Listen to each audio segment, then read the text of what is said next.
Welcome. Mr. Ngulu, you were talking about the situation in Aba. Permit me to just take you back a bit. 220 people employed by one company, producing 35,000 boxes per day. Per day. Yes. Exported and reimported. Yes. What about the infrastructure around that kind of company?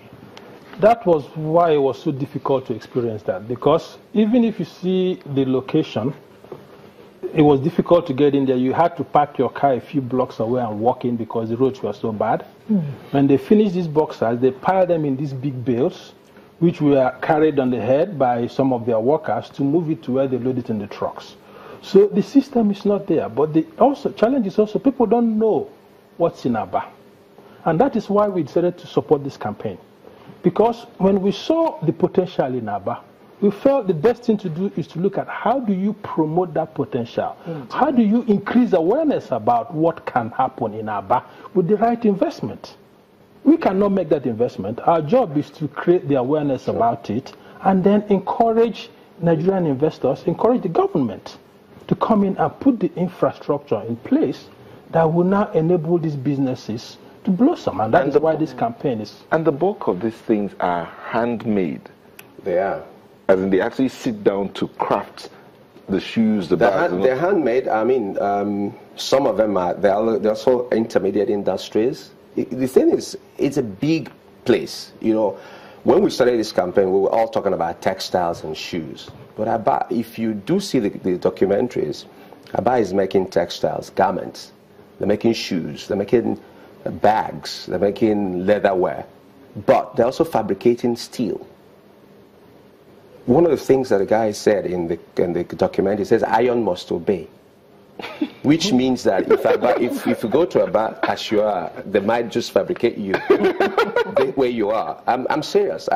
These guys are making dredgers.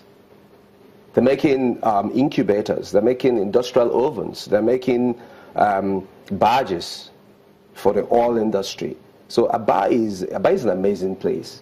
But that story is what we are now telling. And we need a whole lot more of people to come to Aba to understand it, but also to invest, because there's a whole lot of work that needs to be done to improve the standards, brand them properly, and project Aba for what it is, an industrial hub in Nigeria and West Africa.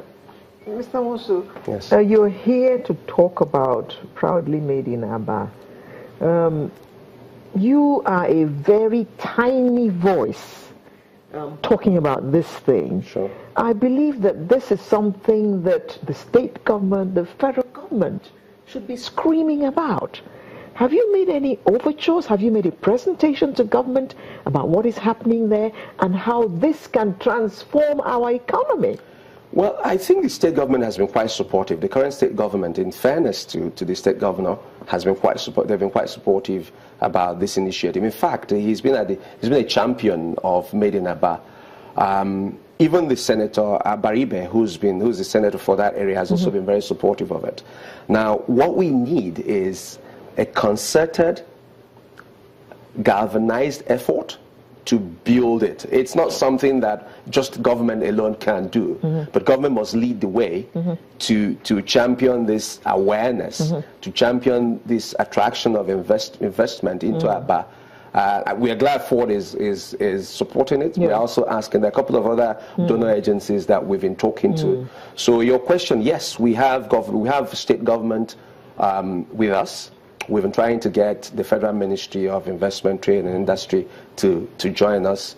I think that lately they had some thing that they wanted to do in Aba, some small thing that was launched by the president or the acting president. So this is a time for everybody to get on board the Aba train, and that's the truth. And TBWA is a communications company. Yes, we are.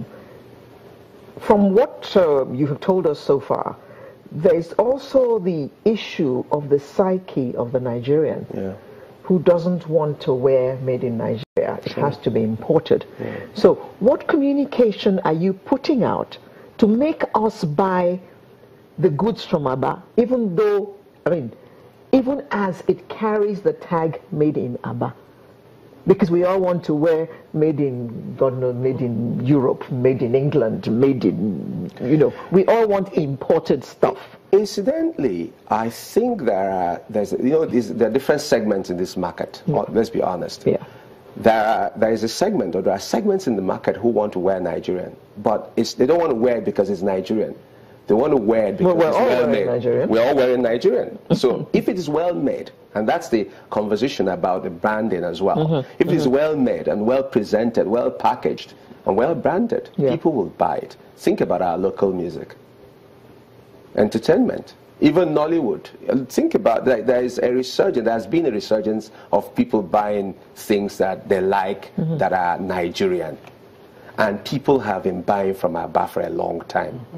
So what we are now asking is... Sometimes unknowingly. Sometimes unknowingly. Sometimes unknowingly. What we're now asking is we want a lot more belief by people in Aba in their own brands. They need to put their own brands. They need to grow their own brands, not push other people's brands. We want other people to also believe in those brands. So the producers of these things themselves are not buying their own.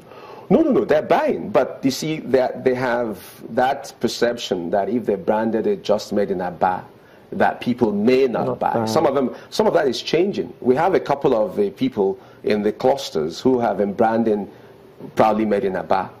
They're exporting. These guys are exporting to Congo, Cameroon, Ghana, Canada, UK, US. They're moving things out, garments, shirts. Interesting.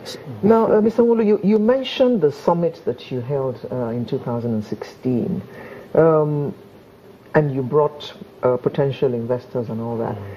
How much investment were you able to get from that summit? How much support for these business people were you able to get? Well, that's not what we do. We supported the summit to create awareness about what is possible in Aba. And then as a follow-up to that summit, we're now supporting this campaign to even increase the level of awareness.